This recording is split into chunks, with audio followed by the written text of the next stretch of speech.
So, state management. I thought I would talk about that. Not management of a country, like a prime minister or a president, not that kind of state, but emotional state. And if you've watched some of the other videos that I've made, talk about this from time to time.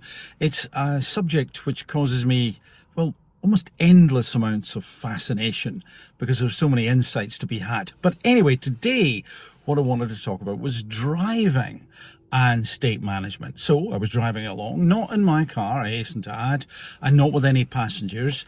And I said to myself, maybe you should put the lights on. Some people had the lights on, some people didn't. And just as I was looking around, I thought, where are the light switches? Don't do that right now. Pay attention to the road. Don't distract yourself. Don't be stupid. So I didn't. And lo and behold, a car that was on the lane on the outside of me decided to, without looking, pull in rather rapidly, and no indicator either. So no indication, it just happened.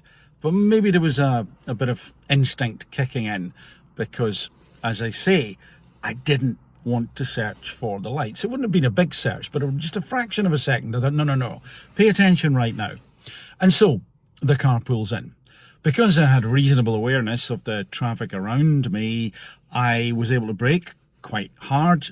No one was behind me. I already knew that because of that, awareness. Sometimes I don't always have that. I'm not saying I'm perfect, but I did today.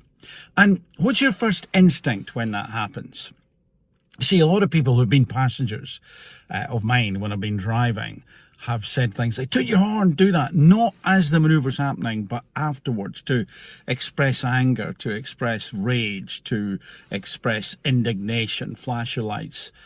I, generally speaking, don't do that at all. The reason that I don't do it is because I think it's much more important to pay attention to what is happening in terms of safety. Why did this person pull out? Will they do it again? Will they go and do something totally random? Because they're still in front of me, this driver. The traffic was then beginning to get even busier, and people were also at that point coming up behind me. So I tend to focus on safety, and I believe what that is, it's connected at least to the law of dominant emotions. In other words, the strongest emotion will tend to have the biggest influence on our behaviours at any one given moment in time. And for me, it was safety, it was caution, it was potentially a bit of fear in there as well. What has caused this driver to do that? Why did they behave that way? What is going on? I need to figure this out. I need to be really cautious. So I'm not, just like I wouldn't go down and look at the lights because I sensed something was wrong. Maybe subconsciously the driver had been driving erratically.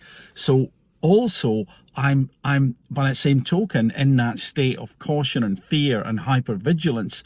I am not going to take my attention away to toot the horn or flash the lights. There are situations where, I'm sure you've done this, where you think I need to draw someone's attention to something, whether that's the right thing to do or not.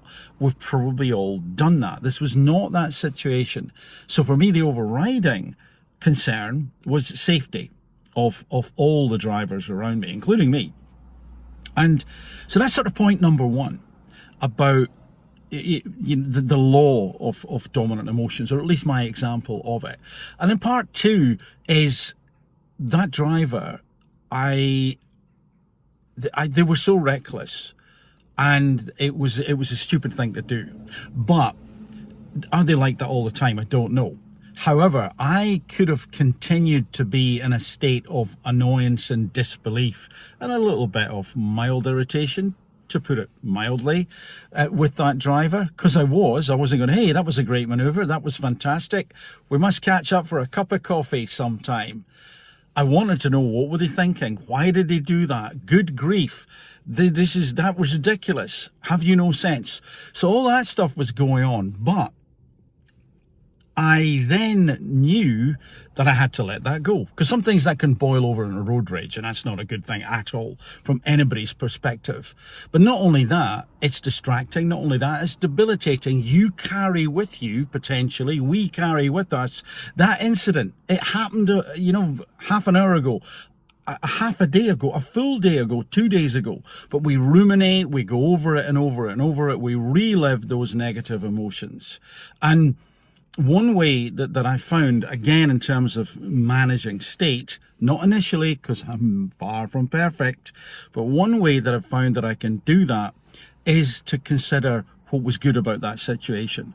And that was quite easy, particularly because the driver was in front of me for quite some time after that incident. I could see them in the traffic, and what were they doing? They were being extremely cautious. Every time they made a maneuver, I watched them, I could see them looking around, I could see them indicating, taking their time, and they must have made that maneuver 4 times that I could see before we went in separate directions. And what did I think about that? Well, what I thought was, in an attempt, again, to find out what was good about it, to balance those emotions out, to make the more predominant emotion not one of anger or incredulity or indeed fear, and to get into a more sanguine, relaxed state, was I thought maybe that happened because they needed that lesson. Maybe it didn't happen because they needed that lesson, but it happened, and because it's happened, their driving has now improved immensely, and maybe that will stick with them. And maybe further down the line, today, tomorrow, next week, next month, next year, the thing that they would have done that was reckless, they now won't do. Magical thinking, silly, I don't know. What do you think about that? Do you think that's a useful way to consider things? The law of dominant emotions? To practice being safer rather than angry, and also to allow ourselves to frame or reframe a situation in a way that we can feel okay about it and move on, and maybe actually define it in a way that ultimately will become accurate. Maybe that driver will do that, but it certainly made me feel better about it. And only because I thought, hey, I'm going to tell you about this, was it still on my mind. I had forgotten about it, and I thought, hold on, I've got a couple of minutes for her to go and do something. Let me tell you about this. So what do you think? Let me know. For the moment, for me, bye for now.